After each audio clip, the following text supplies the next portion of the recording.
All right, we are going to go ahead and get started. Welcome, everybody. We are so excited that you are here today for this webinar that we are doing with Melissa Manning of My School RD called Recipes Galore. One of the things that we see both in Facebook groups and elsewhere are people asking for, I have this commodity or I have this ingredient.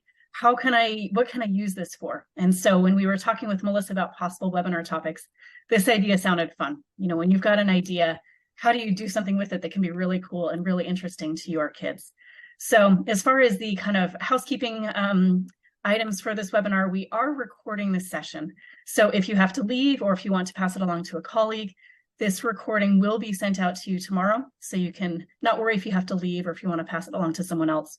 I'll be introducing our presenter today, and then she's going to give the presentation about how do you get creative recipe ideas? What do you do? What do you think about? What do you talk through or work through as you're planning your menus? Then we're going to leave about 15 minutes at the end for questions. I know some of you have submitted already, but if you have any others, feel free to submit more, and then we'll wrap up at the end. My name is Laura Thompson. I am the marketing manager here at Healthy Pro, where we do menu planning and nutrient analysis software. And we are also in the business of helping menu planning bring joy to menu planners. So that is what we do here at Healthy Pro. We want to make sure that as you are creating menus, that there is joy within that process. If you have any questions throughout this webinar, please put them in the Q&A box down at the bottom. There's a chat box, but there's also a Q&A box. And if you could put the questions in the Q&A box and then something different in the chat box, that would help us keep it straight. So as far as in the chat box and testing it out right now, let us know where you're from. Where are you coming from? We'd love to see where people are from all across the country. And so let us know where you are from, and everybody can see where everybody is joining us from. So our presenter today is Melissa Manning, My School RD, and she has over 25 years as a consultant dietitian in school nutrition. I first actually got to see her last year at the California SNA show.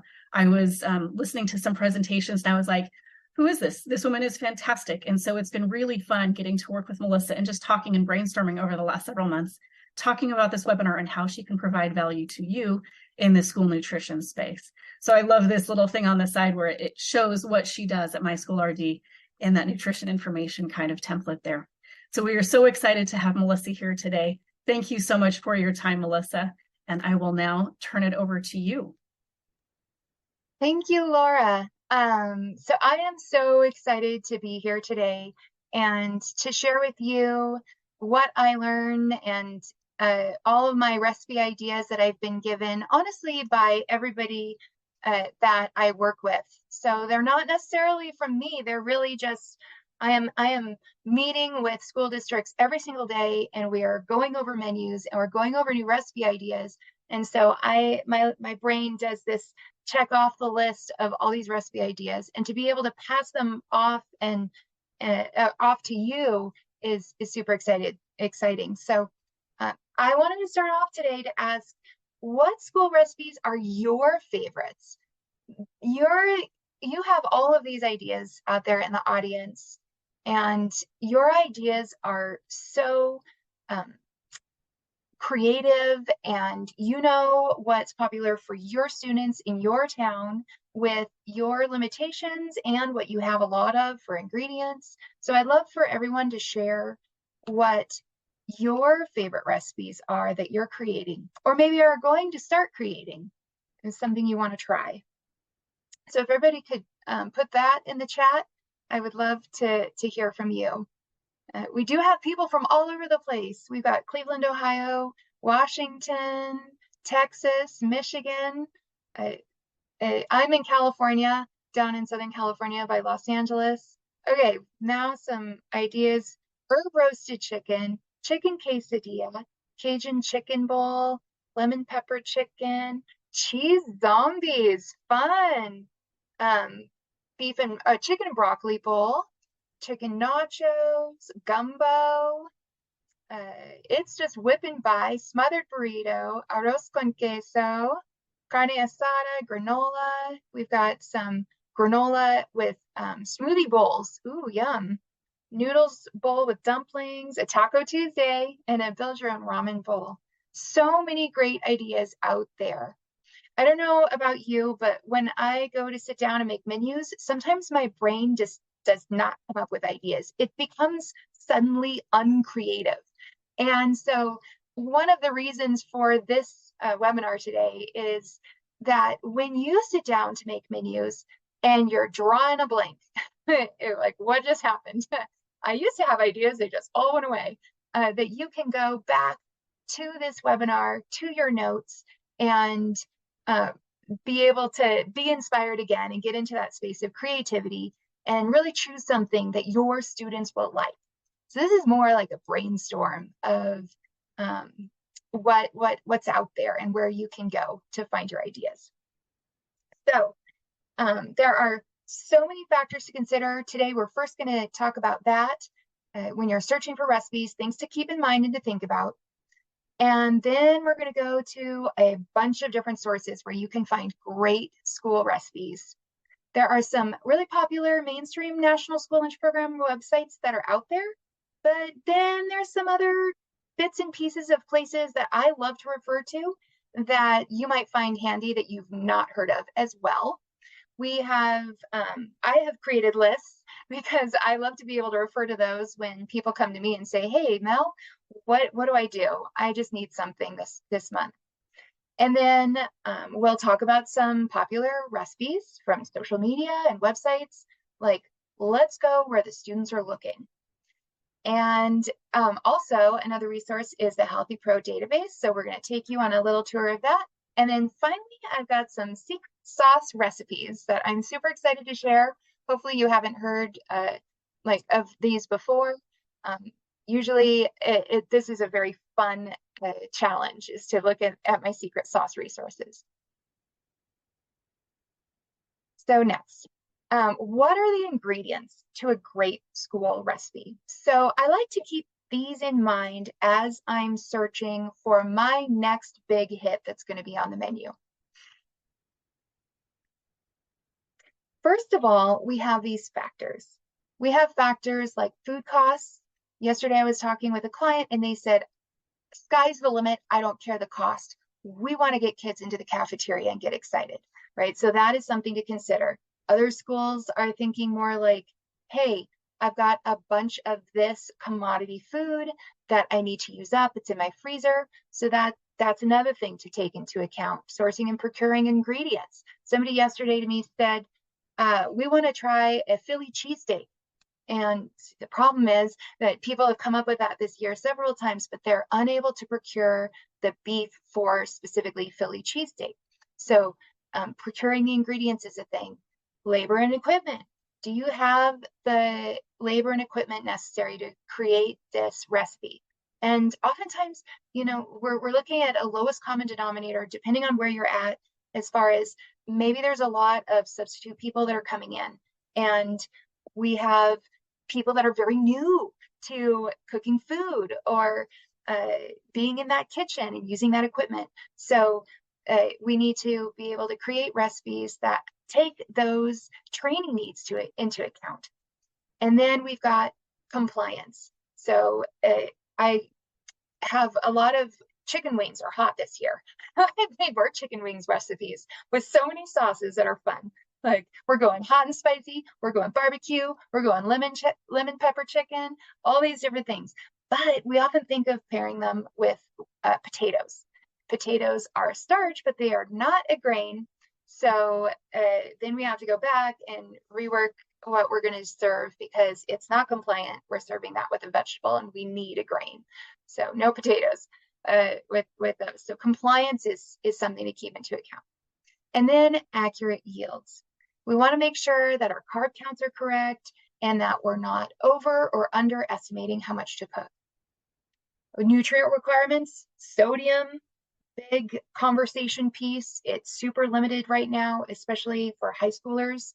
I did a calorie to sodium ratio, and the high school lunch menu is out of control. In fact, it is so rigorous that the final most rigorous amount of sodium limits that will ever be given at elementary lunch is our current same ratio at high school right now, that sodium to calorie ratio. So we're really cutting back on that. Branded processed products. What do you want to buy? Maybe it's that Philly cheesesteak. You can get that Philly beef. And then finally, Who are we pleasing? Our customers, our students, but then also secondarily, the other people that are looking at our menus, school administration, teachers, parents. All right. So now that I've talked about those big concepts, I really like to get practical. I love this list of questions because it does help us answer a lot of those bigger concepts just in these questions. I've already kind of gone through them, but this is a handy slide for you to reference in the future. Necessary equipment. How is it going to appear? My son used to love beef stroganoff. Everybody at his table always referred to it as throw up. So we don't want to, we got to keep that into account. And will the students like it? Are the ingredients easy to obtain? Is the texture correct? Will it be like mush, or once it's served, will that crispiness be gone? Is the texture correct? Is the labor time within your department guidelines? Do employees have the skills to prepare the item? Does it meet nutrition and meal pattern regulations? Do we have those grains? Do we have that meat at an entree? Is it reduced in sodium? Is the equipment available to prepare this item? Maybe some equipment's broken at a location, so keep that into account. And then after all of those questions, is the recipe acceptable to continue evaluating? So now let's have some fun. We have two columns here. One is sourcing of recipes, and the other is soliciting recipes. So sometimes soliciting recipes is a whole area that is available to us that we're really not utilizing. Sources of recipes seem a little bit more obvious. So we have National School Lunch Program website, social media, cookbook archives. Like there are some, I have some PDFs of old cookbooks at schools that were back from like the 70s, and they're so precious. Menu software. Does your software program have recipes built into it? Like Healthy Pro has that. And it's super exciting to see everything that's available at your fingertips and already entered. Consultants. So as a consultant, I chat with so many districts, especially in California. And so I am kind of like a resource hub for those recipe ideas. You got your own family recipes. You know your students, you know this recipe, you know they're going to love it. Well, let's use it on your menu. And it can be, you can come up with a fun name. I've got a client that uses Mr. Mike's barbecue chicken because that is the name of the person in charge. And finally, military recipes are super standardized. They are rigorous. They have critical control points, and they're awesome. But we can also go to this other side of soliciting recipes. Like, let's ask our audience, our students, our staff, what is their favorite recipe? Do a contest, do a taste test. Consider focus groups or advisory groups to tell you what they're thinking. Those can be also really easy to do if you have a group of people that are willing to show up for a short period of time. It can even be 15 or 20 minutes to hear from them. Or I'm using Google Forms and a QR code. And like, we want to hear from you. And then there are, so that would be surveys.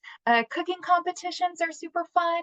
That's a great way to get employees really motivated and excited to do like a chef competition. And then recipe drop boxes. So the places where people can place their recipes and share them with others, such as Facebook and social media. And finally, school culinary classes. So we have several school districts that have culinary classes, and those students are helping standardize recipes and learning how to standardize recipes for the school nutrition program. All right, so can't do a presentation like this without mentioning the big ones. And the ones that we go to most often, we have the USDA and Team Nutrition, the Institute for the ICN, Institute of Culinary Nutrition, and all these different places that we love to go to for school recipes.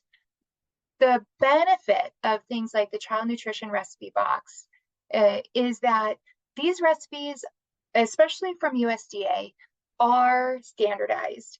They can easily be used to credit to the National School Lunch Program, unless there's a substitution made and you're using a different product. But they're standardized and they're ready to go for the most part. So they're time tested and true. And that's why we want to always start off with something like this, where we don't even have to really make any modifications. The yields are accurate, the carb counts are accurate, the crediting is accurate. So those are great to have. And then we have some of the less common areas that we can go to grab new recipes and get recipe ideas. I have a whole bunch of recipe ideas, like I said. There's a scratch recipe list that I have. I have one dish salad and recipe bowl ideas. I have shelf stable meal ideas because I get a lot of those out there questions where, you know, they're for menus that we don't think about very often. Emergency meals during COVID, shelf stable was really important. Maybe field trips. How do we create and get inspired for those meals?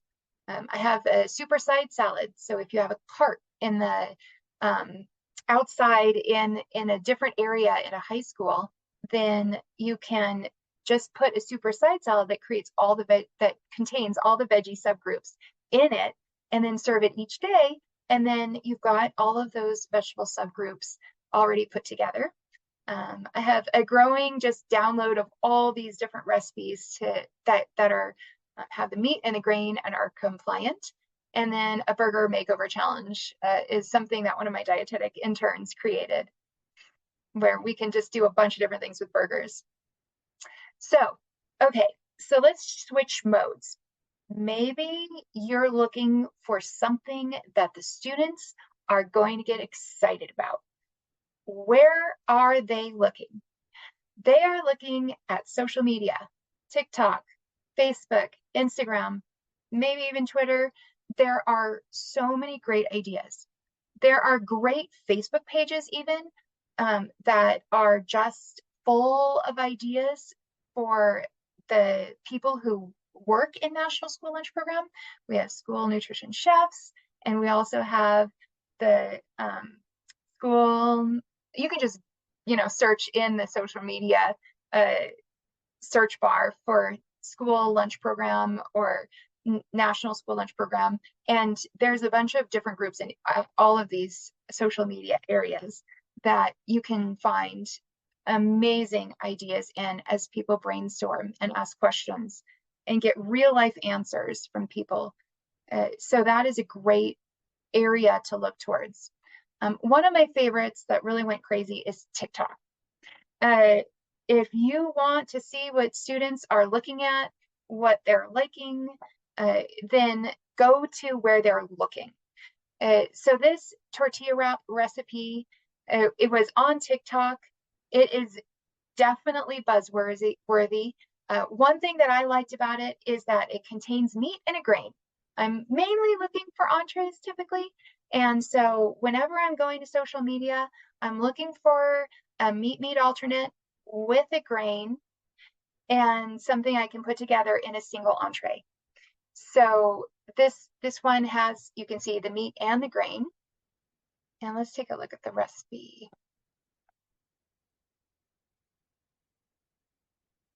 I have the recipe here on the slide. Apologies for that. Oh, okay. Let's look at the next one. We have another recipe here. That last one, by the way, was in like the billions of views. It was insane how many numbers of people had seen that recipe. This is also a really popular recipe on All Recipes. So we can go to the internet and see what is time tested and true. We have 2,541 people that rated this a 4.4 stars. It's using Frank's Red Hot. So we've got that spicy element to it. And we can, you know, add the lettuce and the tomato and the onion in a little kind of salad cup or a sandwich cup on the side. And kids would love this. So I also like to go to those time tested true recipes on places like All Recipes. And then I compare them to my recipe too. So if I need a new recipe, I'm like, oh, this needs to get tweaked. This needs more flavor. This needs more of this. I can take a look at highly rated recipes on websites. Okay, thanks, Laura. All right, so here is another area that you can use as a resource for great recipes. The Healthy Pro database, and there are some other software programs out there also that have recipe databases, but turning to your software is just the easiest way to have something pretty much already entered for you. You don't even have to worry about it. There's 6,000 ingredients, 3,000 recipes, and you can definitely get inspired off of this. Laura, did you have some things to add? I think. Yes, I can show a little bit about what that looks like. If you are trying to get inspired, you're trying to get ideas, and if you do have Healthy Pro, this is what you can do in order to go find some ideas. So if, for example, you are, I was seeing yesterday, some people were asking for lemongrass chicken, and you can put in lemongrass chicken here, and you see that a recipe like this pops up with Yang's Fifth Taste. So then you've got all the documentation you need, all the ideas like that. Another kind of fun thing that you can do is if you are looking for specifically a dark green vegetable, you can then go and search by ingredient, search by dark green vegetable, and you've got all these options here of recipes that are already in the database. So again, it's another idea. If you get stuck and if you're looking for inspiration, use your menu planning software and get some inspiration that way, and all the documentation, all that information will already be there. Thank you. So going to all these different places to get recipes, the next thing that comes up a lot, very often, and Laura, you mentioned this, is that people, we have something that we're trying to meet a certain ingredient need. We got to use something up. We have a lot of something, or we know something's going to be coming in, and we need to use it up quick. So I love using this recipe builder method. Yesterday, I'm just bringing up all my yesterday comments on all the different people I met with yesterday on menus. So we were looking at new menu ideas for specifically chicken, and they wanted to have fresh ideas that were using the same recipe ingredients, because the storage space in the freezer and the refrigerator are super limited, and they can't bring in a whole lot of product that is going to be varied. So how do we vary things if we want to use something up, or we just don't have much storage space, and create new fresh options? So this is kind of like the idea of going to Subway or going to Chipotle, and you've got all these bases, a meat, you got all these grains. You could even go to the Chipotle menu online. I don't necessarily want to go to all these different restaurants, to Starbucks and all the things that students are going to, but I can go online and view how they're making these things. How are they describing them? What are their ideas? And put together, what has Chipotle got for options? So choose your meat: ground beef, turkey, ground turkey, turkey crumbles. Maybe you want to go plant-based, and you've got this great beef bulgogi bowl, but you want to do a plant-based version that students are going to like, or a beef and broccoli bowl, make it plant-based too. Then on that day, you're making less ingredients, but you're also offering that meatless alternative. And that can reduce waste as well if the meatless alternatives are kind of struggling. Then we've got deli turkey versus a turkey roast, diced chicken, fajita chicken. So if I have a bowl and I'm doing rice bowls on, say, Wednesdays, and I've got an Asian day, and I really want to do one entree that is like a chicken one week, and then I'm going to do a beef another week, and then I'm going to mix it up, and I'm going to do rice on one week, and then I'm going to do chow mein on another week. This is a great way to choose your meat, choose your grain. If you're looking to switch up flavors, we have different flavor profiles that we can think about. Do I want to go in a sweeter direction? So, or do I want to go salty? Am I going to kick it up a notch and go spicy? In the idea of bowls, I've got my chicken chow mein bowl, and then I'm going to do a beef bulgogi bowl that's kind of that sweeter option, and maybe I'm going to do a spicy fire bowl, and that is going to be for my high school students. But overall, I'm still preparing and keeping in stock these basic items that I can switch up. So the one that we created yesterday was a barbecue chicken salad. It has shredded cheddar cheese and, of course, the barbecue chicken and ranch dressing and croutons. But then we made it into a wrap for the next day. So they can wrap up those bowls, or the salads, and then they could also make it into burritos and go hot and take out that lettuce. These are all different ways that you can just mix it up a little bit, hot or cold, different flavors, same ingredients, and reduce food waste and reduce the amount of storage you have to keep in your kitchens. All right. So this is maybe a little less known, but the Armed Forces Services have recipe books, and there's several of them out there. My favorite, because it's standardized in terms of 100 servings, are the Armed Forces recipes, and it's comprehensive. They have recipes in every single category. We've got tons of entrees in every single category. We have tons of veggie sides that are all standardized, critical control points, vetted, like they are time tested and true. And that is kind of nice to have, because maybe our needs are that we just have really solid recipes that are standardized. Maybe our needs are that we have we really want something popular that the kids are looking at, and we're going to call it TikTok blah blah blah, right?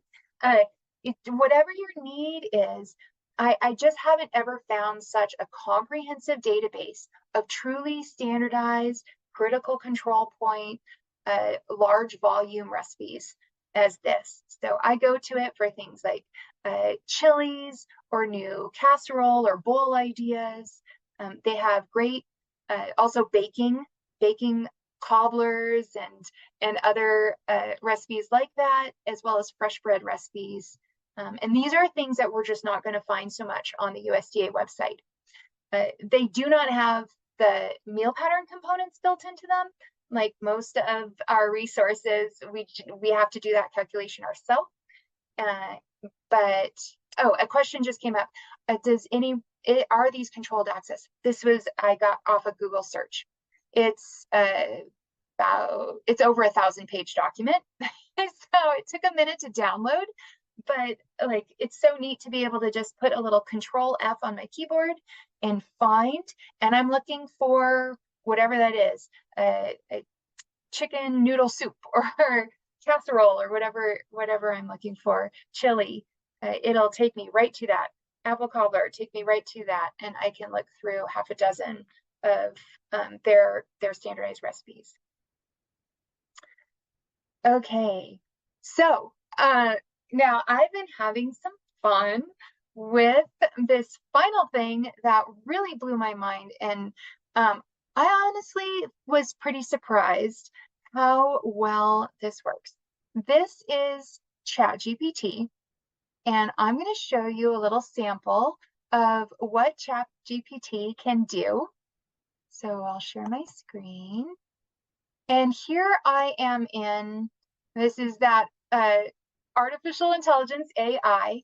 I created an account. The account was free. And basically I can ask ChatGPT any kind of question, but it does pretty well with coming up with everything from asking ChatGPT how to respond to a parent or a difficult situation, to providing ideas, marketing, letters to the parents, even, they're all at your access with ChatGPT. And this is, I'm just doing the free 3.5 version, so it doesn't have to cost you anything. But let's have ChatGPT do something like,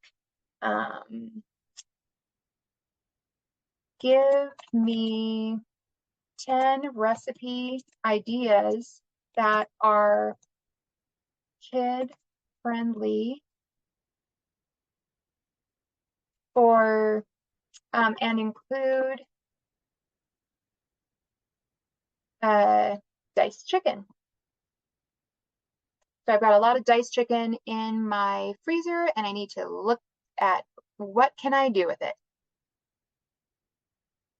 So right away, it not only gave me recipes, but it gave me fun marketing things to paste into, like, in my software when I can give that enhanced description.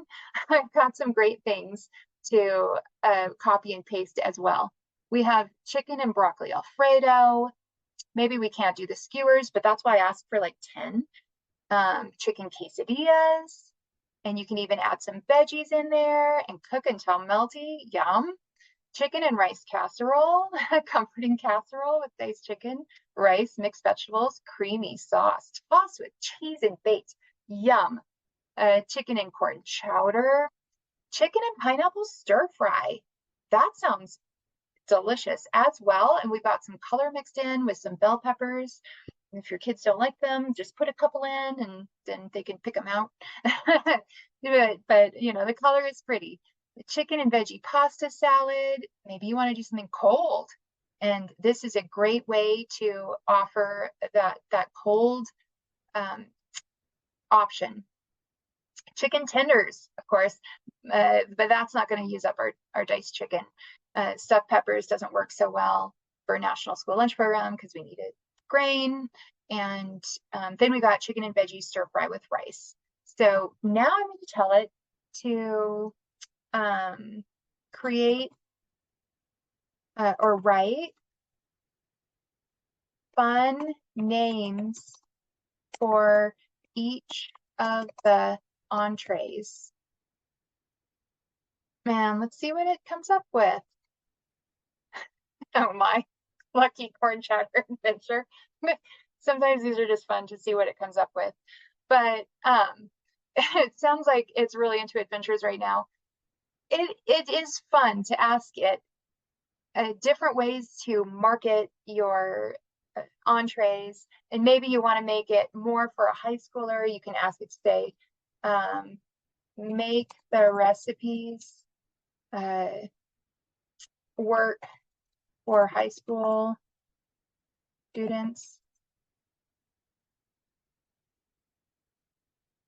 So you basically, what I usually start out with ChatGPT is I start out with a question.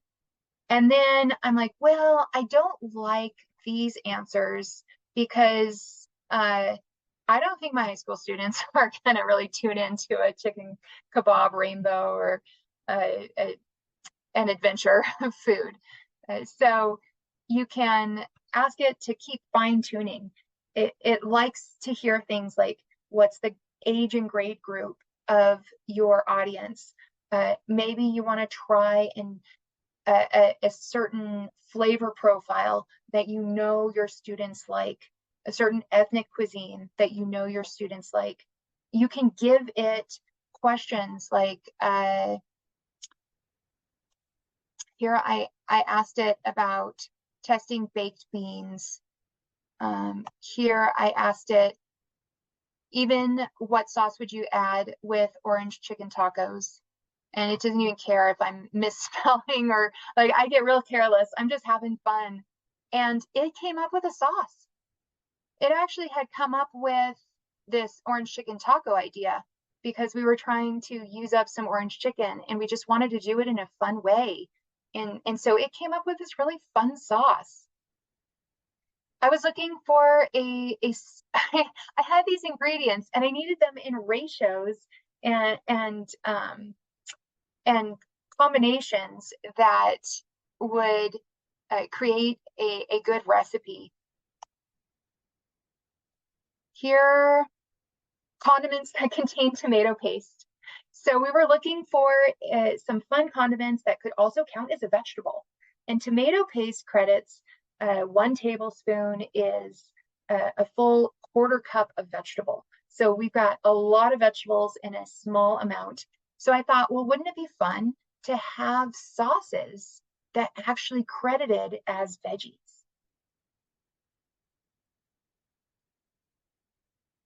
And then here we were looking at streusel topping. This was for, because in California, we have special grants for scratch cooked recipes, and they needed to contain like flour in them, a real like scratch baked topping. And I was looking for different ways that we could make granolas or things that we could top, like pancakes with an apple compote that had a granola topping or a streusel topping on it. So let's go to this one, popular recipes on TikTok. So just ask it, and it can give you an answer. If it doesn't know, it will let you know. So their knowledge on the Chat GPT goes up to September of 2021. However, it will answer to the best of its ability. And something like the baked oats, that might be a great recipe. Take out nuts, mini pancake cereals sounds super interesting. I think that we have a lot of mini pancakes. What if we marketed them as a mini pancake cereal and put TikTok favorite on the side of it? Then we're sure to please our audience. This is what they're looking at. So it goes on and on, all the different things that we can do with TikTok, all the way from coming up with recipes, asking it to create a recipe with ingredients, give me recipe amounts, give me names, make the names creative, make the names fun, give me descriptions. I even played with, there's Bing.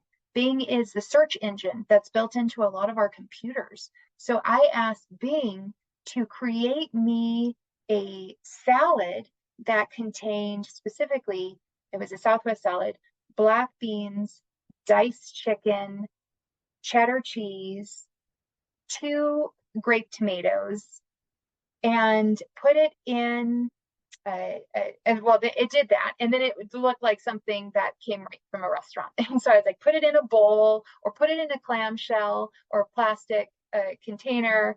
I want the table to be stainless steel, or I want it to be just like a wooden cutting board, or whatever you want that backdrop to be. You can continue to type in the modifications that you want to make. And it came up with some pretty delightful choices. I was really surprised. I just did not have the time to be making that, taking pictures of it, editing it so the lighting was right and everything. And then I could just ask, on the other hand, my Bing search engine to create that image for me. There's better image makers out there that are based on AI, but these can really make exactly what you want, how you're making it, so that you don't provide, like, I can look on Google for an image, but that might contain a bunch of ingredients that I'm not actually providing or making on my specific recipe. So it's great to have the Canva. Canva even does it too. If you have Canva accounts, it's pretty popular. It can make images for you using your ingredients. It does help to be specific, though. One of them had whole heads of romaine lettuce. I was like, whoa, God, that's terribly wrong. I don't want the whole head. I need this cut up, like salad style. So feel free to just give it feedback and say, hey, this is exactly what I need. Do it again, please. Or not, please. If it's like, you know, just time is of the essence. But then I can actually have this complete recipe. I'm going to test it, right? I'm always going to test it. And then if it's working and it's crediting for the meal pattern, I can get that great photo. I can upload that photo into my software, and I can let my software do the job of promoting that recipe in a beautiful fashion. So I'm going to stop sharing. Um, That is awesome. I loved hearing, like, as people were commenting in the chat, I saw everything from I use Chat GPT for so many things to I've never heard of it before. I've never used it before. One even said I've been scared to try it. But I loved Anna's comment of it's like Google on steroids. It's quick and easy. It's a great resource. So it's been fun seeing people talking about it in chat and being able to see you actually using it and how you refine it and how you go through that process was really, really cool. So thank you. uh, I'm glad. I'm glad everybody's excited because the first time I used it, it totally blew my mind. It's free and it's so conversational, which is my style. I just want to ask you questions. And Totally. it provides these answers. Now, it is not always perfect. It does guess. It does make mistakes. It's going to try and give you the answer that you want. Do not ask it legal questions. That's my one caveat. It did not. Right? Yes. Yeah, actually, I did ask it some complicated questions about the National School Lunch Program and crediting, like to figure out, well, if I've got this instance with this and that, it came up with wrong answers when it comes to very technical things. But it is creative, and it does have some fun ideas for you to vet. Yes, I think that is the key. If you're looking to brainstorm, I almost foresee it as like this is something I can bounce ideas off of, and it'll help me get out of a creative rut if I'm in it. I know that's what I use it for. It's like I'm stuck on saying this. How do I say it better? How do I say it differently?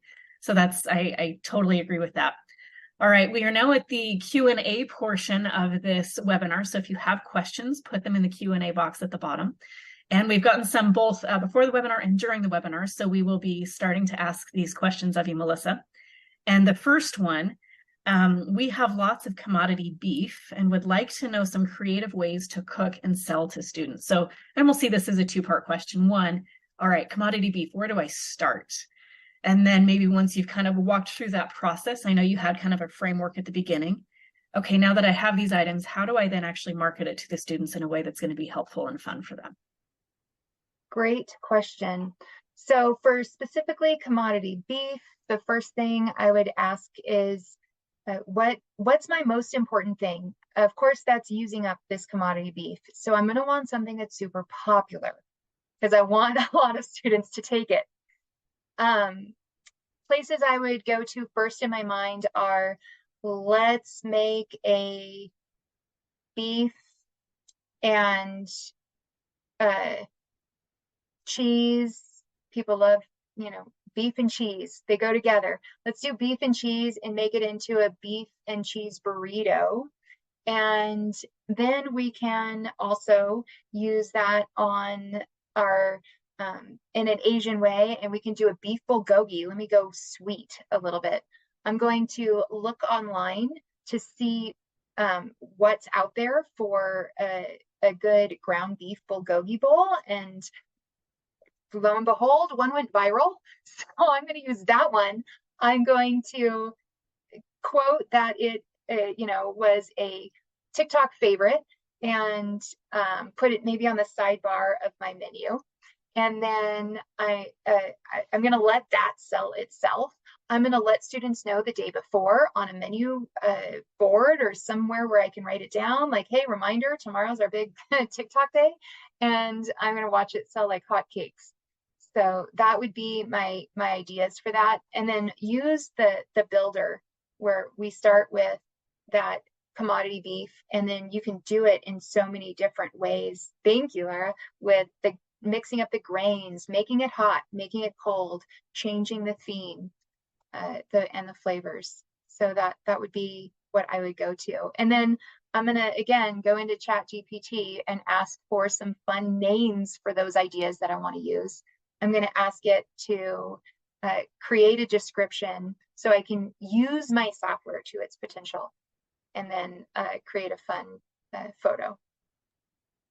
That is awesome. And I love, I'm not sure the right word for it, but kind of repurposing the meats or the protein, whatever you want to call that. I love that concept you talk about. It'll be hot in this meal, and then let's turn it into a wrap, and then let's turn it into a burrito, hot again. I love how you're kind of flexible with how you use recipes that way. Okay, and then let me pull up the other questions as well. Okay, Here was one that I thought was really interesting. Say you're testing a new recipe. You've done all this brainstorming, you've come up with a creative name for it, you've started marketing it.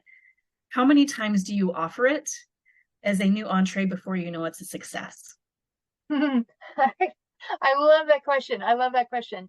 My first thought is if it's not a failure, it is a success. If it didn't bomb, then that's awesome.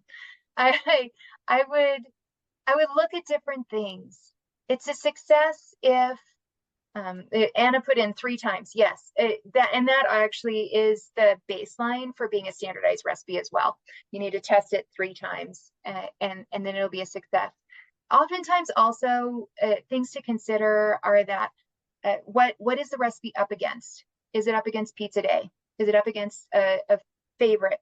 If it's not really a success, I would take other factors into account if it's really working everywhere in your district as far as using up the product, and the staff is finding it a great thing to make, and it utilizes equipment, and it's taking a lot of stress off of the staff for this entree that's doing fairly well.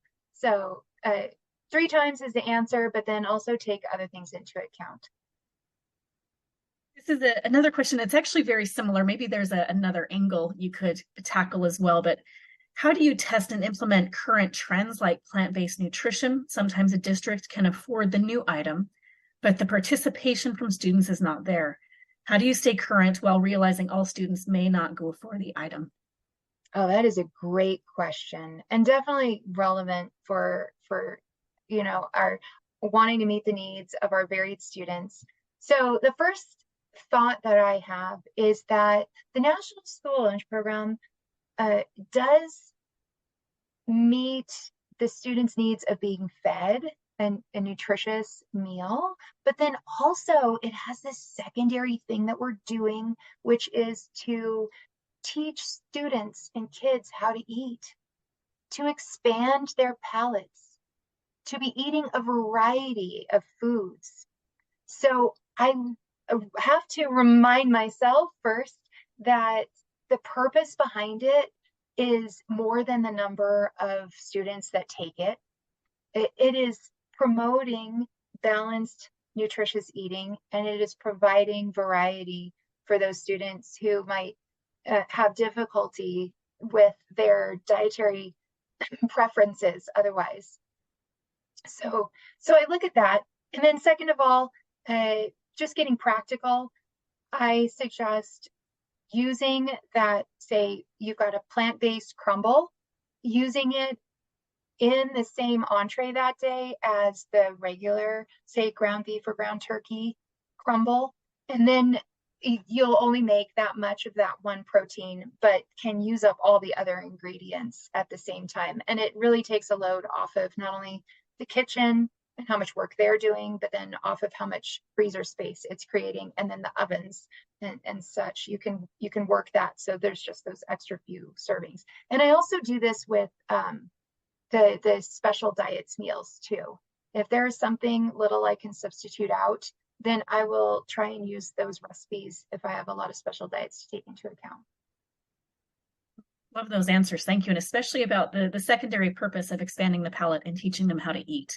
That resonates. Thank you.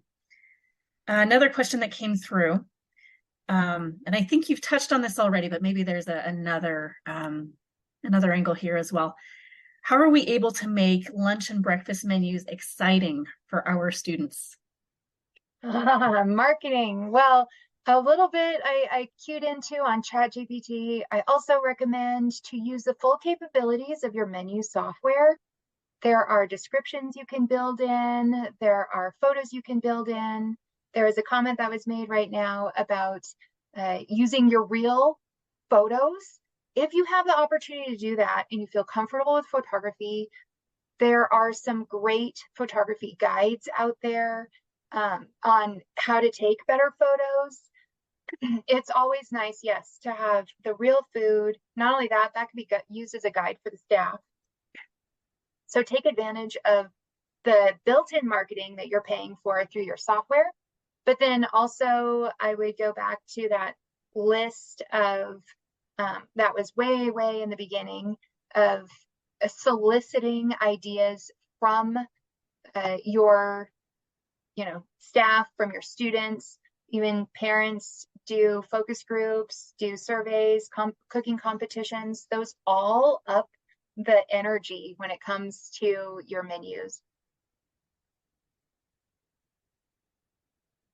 A really great concept of getting feedback, getting people's ideas, and getting some buy-in that way. I know we've seen focus groups, parents groups, different things like that, of what can help get people's buy-in. And if people are involved in the process, that usually amps up the excitement as well. So I love that concept.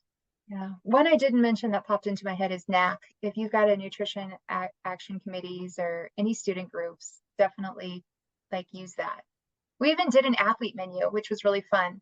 So we took our regular menu at the high school and we created a sub menu of what are the nutritious options that we would recommend that are clean burning for athletes.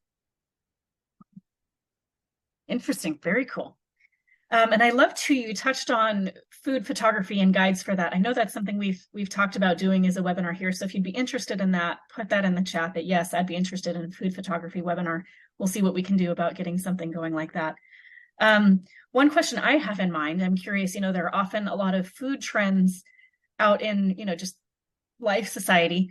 Are there some trends that seem to be specific to schools that you've seen, or maybe a trend in a school that has surprised you that you're like, wow, I wouldn't have expected that, but let's capitalize on it?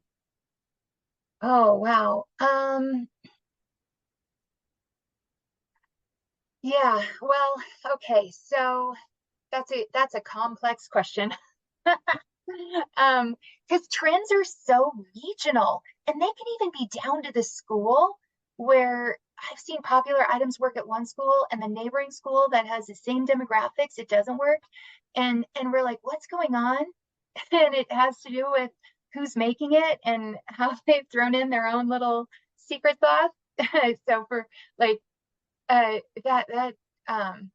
brings up a whole lot of things. And I'm not even sure how to answer that question. But yesterday, something came up where a staff person had added turkey bacon bits to the cheeseburger, and she's only adding like a less than a tablespoon, right? Not a lot has to fit, but it was super easy to and put it out. And the students went wild for the bacon cheeseburger. And really, it didn't contribute too much sodium. And just the popularity of it was really, really fun. But food trends can be like even internal. So I definitely I think TikTok is really where to go to for the biggest food trends overall, and then go regional. Where are your students buying their food when they leave and after school?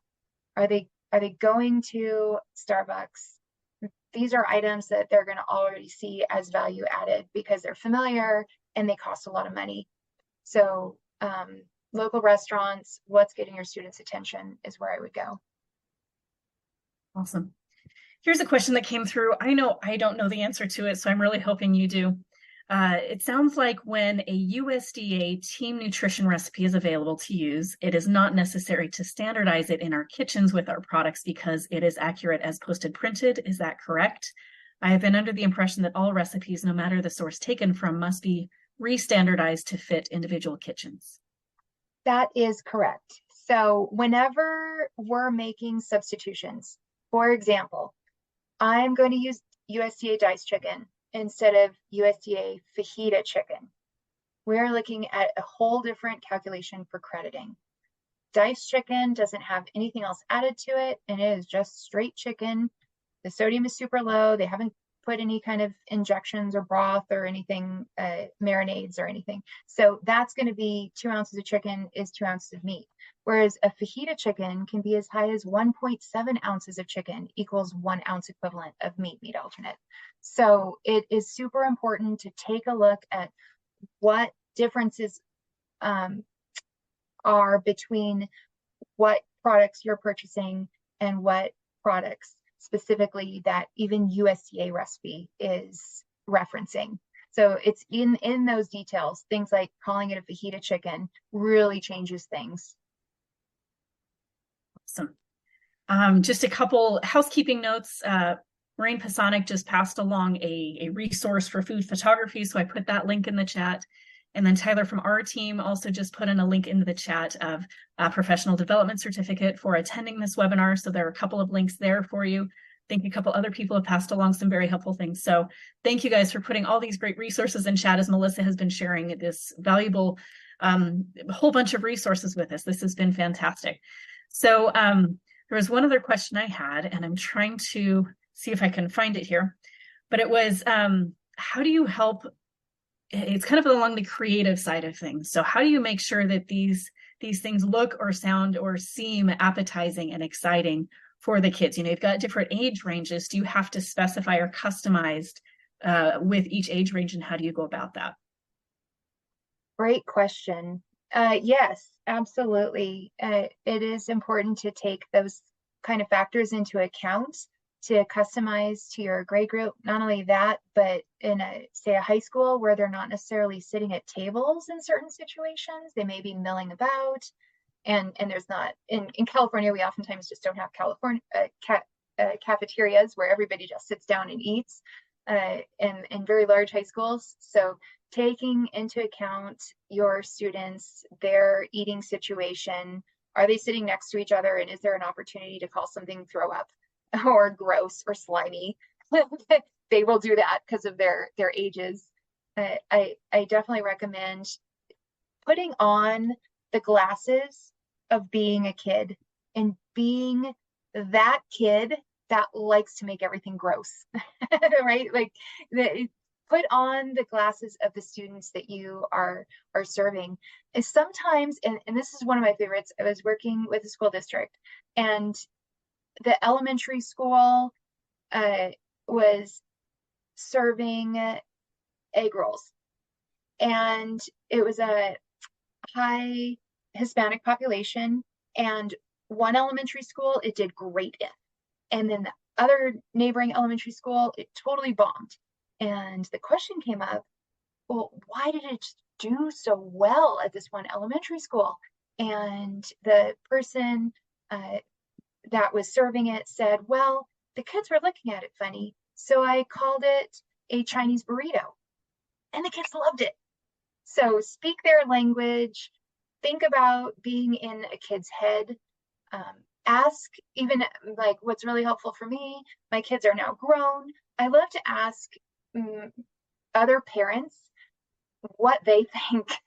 Maybe you have people on staff that have kids that are in elementary school even, or even ask teachers what they think.